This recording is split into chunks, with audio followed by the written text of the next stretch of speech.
Assalamualaikum warahmatullahi wabarakatuh.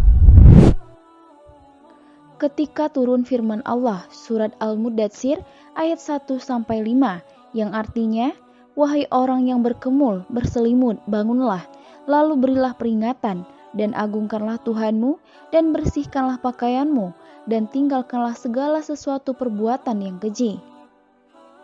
Nabi Shallallahu Alaihi Wasallam terhenyak lalu bangun. Khadijah berkata kepada beliau, tidurlah dan istirahatlah wahai Muhammad. Beliau berkata kepadanya, masa-masa tidur sudah berlalu, wahai Khadijah.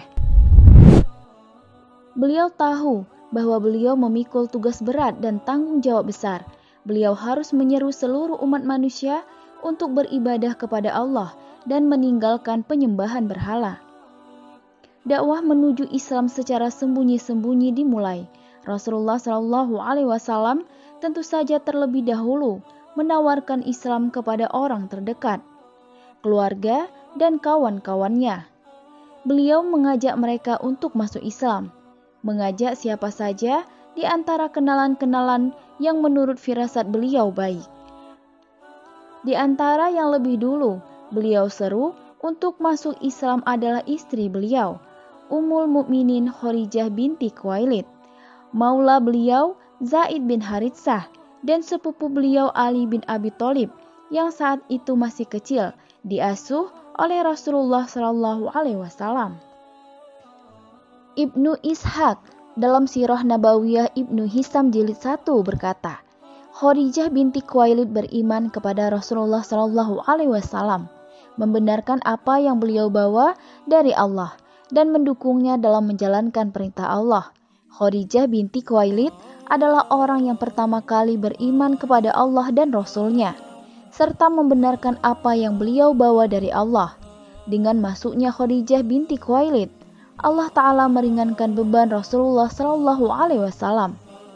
Jika beliau mendengar perkataan yang tidak beliau sukai, baik itu penolakan terhadap beliau atau pendustaan kepada beliau yang membuat beliau bersedih, melainkan Allah menghilangkan kesedihan beliau melalui Khadijah binti Khuwailid.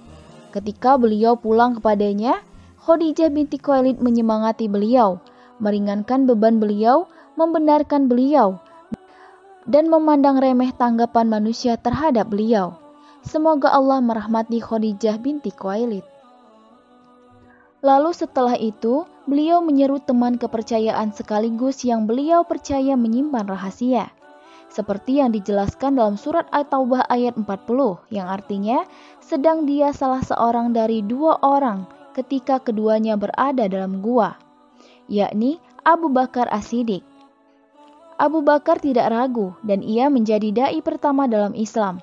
Berkat keislaman dan dakwahnya, ada sejumlah orang yang masuk Islam dan mereka ini termasuk as-sabiqul awwalun atau golongan yang terdahulu dan yang pertama-tama masuk Islam. Mereka ini memiliki pengorbanan besar untuk Islam.